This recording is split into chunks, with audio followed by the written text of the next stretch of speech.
Sometimes we just need a quick mental boost. And I'm talking about something that won't take all day, but that you can do quickly when you're not feeling your best mentally. So I'm going to give you 15 of my best mental wellness tips starting right now.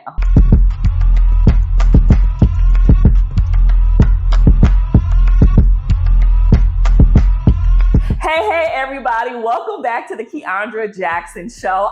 I am your host, Keandra Jackson, licensed marriage and family therapist here. And as a mental health therapist, trust me, you do not and should not wait to the last minute to make sure that you are incorporating mental health practices in your day. And these are some things that you should be doing every day, not just when things start to go bad. Because truth be told, this is all about prevention and maintenance. And so some of the quick tips, some of my best tips, are going to seem a little basic and simple for some of you guys, but a lot of these can literally help and save your life. And the first one is get enough sleep. This can be a simple remedy for some of you guys. I know everybody's, body, rhythm, sleep situation is very differently. Like one thing about me, I'm a sleeper. I can literally take a nap in the middle of the day and sleep anywhere between 8 to 10 hours a night, period, every night.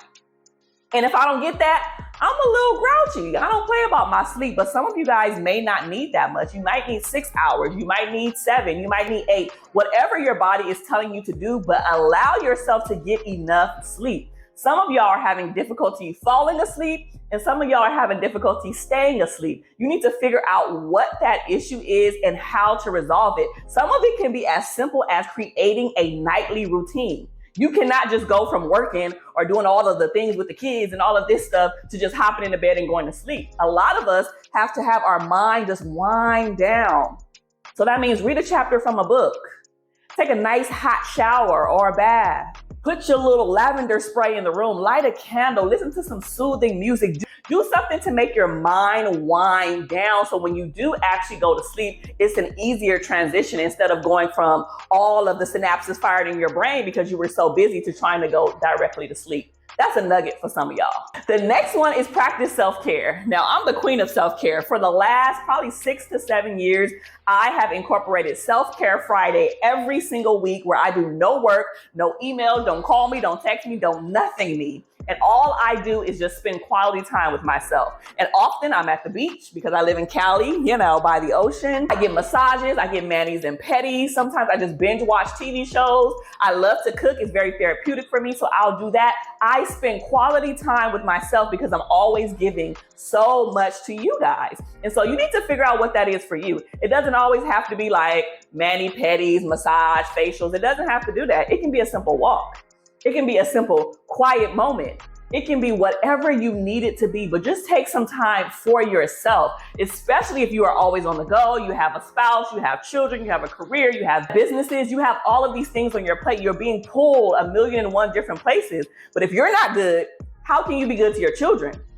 How can you be good to your spouse? How can you be good to your business? How can you show up in the most effective way when you are drained? So don't try to pour from an empty cup. Incorporate weekly, if possible, self-care practices, and I can guarantee you that it will change your life. The next one is stay active. Oftentimes, we just need to move our body and whatever that looks like for you. If you are a person that likes to run and do cardio, if you want to sit at home and just stretch, if you want to stand up every few hours because you sit down a lot like someone like me and kind of just move around and crack your back a little bit, do that. If you want to take a walk around, your community or a local park, do whatever needs to be done to get your body moving. Being active is an amazing way to help your mental health. It has been said that when you work out regularly, it can be as consistent and as effective as an antidepressant. So that means if you're depressed, whether clinically or not, just moving your body and being active can literally shift and change everything inside of your body internally. The next one is limit your screen time. I know that we are in a social media era. You're probably watching me right now on your phone, but there should be limits. There should be boundaries. I have a setting on my phone where after 10 p.m., I am not watching anything. I am not scrolling on anything. Everything gets shut down. And it prevents me from overdoing it, especially if you're a person who likes to lay in the bed before you go to sleep and scroll and binge watch TikToks and laugh and kiki and giggle and all of that stuff, that's actually not healthy for you because it prevents you from doing the thing that we talked about earlier, which was getting enough adequate sleep. So make sure that you limit your screen time. Make sure that you are not scrolling all day, every day, because that is not the best mental health practices either. One is bad on your eyes, but two, you should be doing other productive stuff anyway. Who got time to be on social media all day? Not me, and hopefully not you. Number 5 is eat a healthy diet. I have been incorporating fruits and vegetables and just real live good things in my regular daily routine, and it has been a game changer. I mean, I love real soul food and hearty things. I told y'all I like to cook, so I be cooking over here. Recipes that my grandma used to make and all of those things.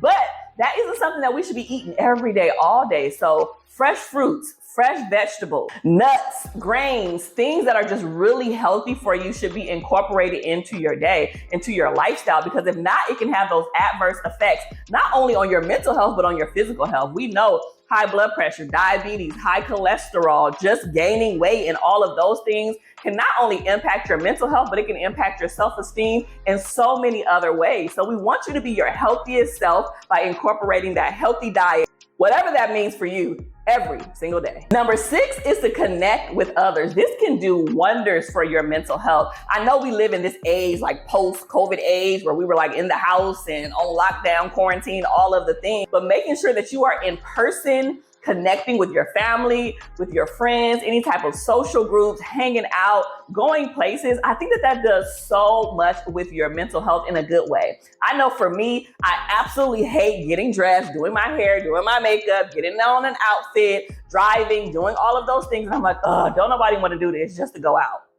But then I noticed that once I'm there, once I'm hanging out and I'm laughing and I'm enjoying myself and I'm with my loved ones, I feel so much better. And at the end of that, I'm always thankful and grateful that I had the opportunity to do it and that I actually did it. So getting out the house is a struggle, but once I'm actually there, I enjoy it. So I want you to incorporate that too. Push yourself, even if you don't feel like it, even if you don't want to, even if it's just time consuming. I understand, I get it, but push yourself, because I can guarantee once you're out and about, especially if you don't do it that often, you will be more happier and healthier. Number 7 is manage your stress. Now, we all get stressed out. If somebody said that they don't, they lying. They straight up lying. And I'm talking about most of us get stressed out daily, weekly, sometimes hourly, depending on what your situation is. But it's important for you to learn how to manage that. What do you do when your body starts to feel stressed? When your nervous system is overloaded? When you are doing too much? How do you bring that back down? Is that deep breathing? Is that taking a walk? Is that taking a break? Is that drinking some lavender tea? It's important to know what that thing is so you can implement that on the fly. And if you don't know what it is, it's time for you to figure it out. I even know a client of mine used to have like this little stress ball. I wish I can find it and show you guys, but it was just a little stress ball that she would hold and just squeeze every time she would feel overwhelmed. And so it's just little small things throughout the day that helps you not be overloaded and mentally drained by the end of the day. And number 8, you know I had to throw this in there, seek professional help. If you are feeling like this is just too much for you, you are not doing mentally well, you are on the verge or the brink of something not so good happening, on the verge or the brink of not only just daily mental health practices, but it turning into some type of mental illness, or if you've just been going through stuff for just way too long and you're not feeling like yourself, it's time for you to seek professional help. It's okay to see a licensed therapist. It's okay to see a coach. It's okay to seek help outside of yourself, because if you could have changed yourself, you would have implemented the tips that I'm giving in this video and done it by now. But sometimes we need a little bit more help. And I know that everybody may not go to a licensed therapist, but they may read a book. So I'm here to recommend one of my first and small pocket-sized book called Staying Sane in an Insane World, a prescription for even better mental health. So if you go to stayingsaneworld.com, you can grab your copy. And trust me, it's a quick read, it's an easy read, and it will literally change your life. If you like this video, trust me, it's so many more gems in that one. So get your copy today. Moving on to number 9. Listen, we need to practice gratitude. This has been a game changer, not only for me, but for the clients that I have. Listen, just being in a space of thankfulness, being in a space of gratefulness for the things that you do have, that you have food on your table, that you have a little bit of money in the bank, even though it may not be how much you want, that you have a roof over your head, that you're not homeless, that you woke up this morning, that you have the capacity to see and hear this video. Just little, small, simple things is so powerful. When I wake up in the morning, the first thing I tell God is, thank you, God, for waking me up. Thank you, God, for being in my right mind, because there are literally people who wake up insane. Thank you, God, that I have mobility over my limbs and I can move. Thank you, God, that I have access to all 5 of my senses. I can see, hear, taste, smell, touch. I can do all of those things because there's people who cannot. So just finding 1 to 2 things that you're grateful for and holding on to that throughout your day changes everything. The next one is creating a daily routine. Some of y'all just wake up and just do whatever you feel like doing, whenever, however, and your day is just all over the place. You need to get strategic. You need to get consistent. You need to create a daily routine where you implement certain things throughout your day every single day. For me, when I wake up, I pray first before I do anything else. Then I work out, then I wind up eating, and then I start my work day, right? And then at the end of the day, I tend to wind down with the book and all of that. So I typically have certain things throughout my day that are identifying markers that are consistent, that typically doesn't change unless, life throws me a random curveball. So those are things that you should be incorporating in your day too. Whatever that looks like for you, whatever you want to incorporate, you need to figure out that thing and make sure you have a daily routine. Now, of course, every day is going to be different. Of course, right? But when you have those things that will keep you rooted and grounded, because all of the curveballs and the outliers and the random things that happen throughout the day, we have no control over that. But when you are set with the things that you have established early on in your day and at the end of your day, there's something that you can hold on to. So create some sort of daily routine for yourself and stick to it as much as possible. The next one is to engage in creative activities. Now, I'm saying creative activities because some of us are like right brain, we're more logical and just straight to the point and there's most of us who are like left brain. We love creative stuff and the arts and abstract things. And some of us are, in the middle where we use both sides of our brain. But engaging in creative activities is a game changer, whether that's writing, whether that's reading, whether that's painting, whether that's art. One of the things that I love to do now, and don't judge me, is to actually color. I didn't know how therapeutic and calming and just great coloring is. Remember when we used to color as kids and we just used to be, I had no idea of the impact that would have on me as an adult. So I literally have coloring books, I have crayons, I have markers, I have colored pencils, and every now and then I just sit, put on some music and just color. And I realized that just calms me. So I know it's cheesy. I know it's kind of weird. You're like, you're a grown woman coloring. Yes, I am. But don't knock it until you try it. See what somebody else is doing and try to implement that into your day and see how much it changes your mental wellness. The next one is positive self-talk. The way that we talk to ourselves means so much. And I don't even think that we think about it this much because we think that our thoughts are our thoughts. And that's just the way that it is. And whatever comes into our mind, we just accept it as truth. I always tell people, all of your thoughts are not always true.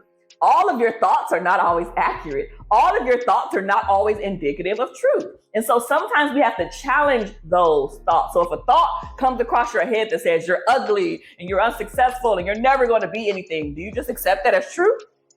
And say, yeah, I am ugly. I'm never going to be anything. Woe is me. Oh. Or are you saying, hold on, that's not true because I'm beautiful. I am successful. I'm going to be everything that God created me to be. Do you have that mentality? So you have to speak to yourself. How you speak to yourself matters because how you speak to yourself is typically how you speak to other people. So if you're not good and gracious and kind to yourself, you're not going to be good, gracious, and kind to other people, including your partner, including your spouse, including your children, including your family, including your friends, including your coworkers, including everybody. So remember that how you speak to yourself is so important and make sure you do that every day. Even if you have to put sticky notes on your mirror. So when you get out the shower and you see yourself, you say, I am beautiful. I am positive. I am great. I'm going to do great things today. I am smart. Whatever you need to do to gas yourself up, like I like to call it, do that, because positive self-talk is so important for your mental health. The next one is learn something new.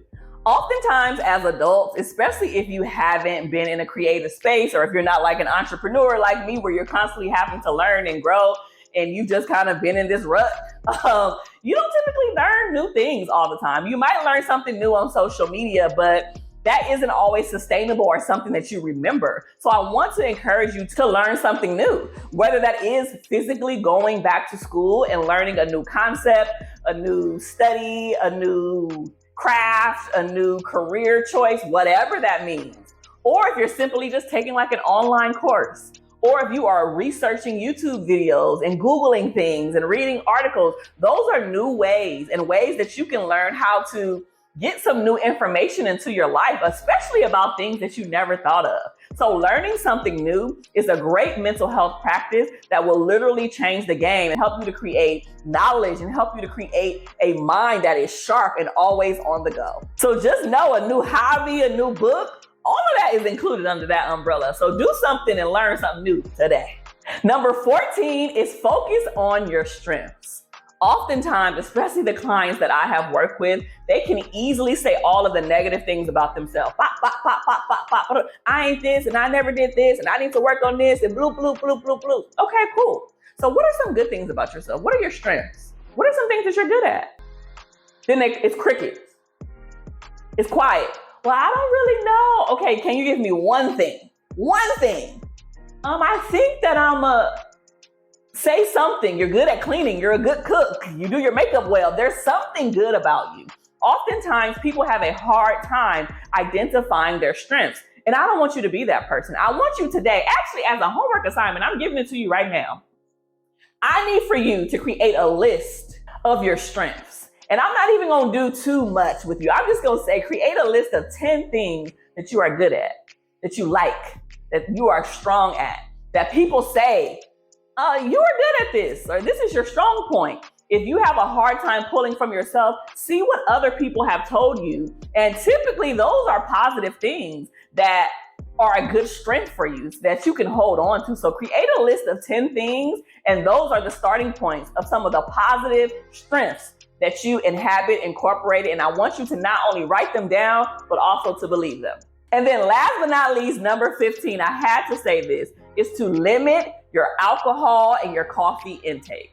A great way to improve your mental health is to eliminate certain things that are not good for you. Now, I know some of y'all are like, excuse me, Keandra, I need my coffee in the morning. I've been drinking coffee for 40 years. I love coffee, and that's fine. But coffee and also alcohol can actually increase your anxiety. Yeah, you guys didn't know that alcohol is actually a depressant. So if you're already sad and anxious and feeling negative emotions, it just puts you in a downward spiral and makes you feel worse. So when people typically go to a bottle of wine at the end of the day when they're stressed, or, take a drink or whatever, that isn't necessarily the healthiest thing to do. I'm not knocking it because I've done it before too. I want you to limit the consumption of those things to promote better mental wellness. So I tried my best to get through those as quickly as possible, but those are some of my best mental health tips. And because it's a wrap, I wanted to just quickly remind you and to tell you that I hope that you incorporate these things into your daily schedule. Now, I'm not saying you got to do all 15 every day, all day, because Keandra said, but incorporate some of them. Go through these 15 again and watch this video as many times as you need. Share it with someone who needs it and say, okay, these 5, I can commit to, right? And just understand that this is something that you need to do daily. This isn't something that you need to wait until something is wrong to incorporate. That is the biggest mistake that we make about our mental health. Mental health is about daily practices. It's how we handle our thoughts. It's how we handle our feelings. It's how we manage stress. It's how we make choices. It's all of those things. But when it isn't handled appropriately, it starts to move to mental illness. And that's a different conversation for a different day. So thank you so much for taking the time to watch another episode of the Keandra Jackson Show. And I will see you next time. Be blessed. Bye.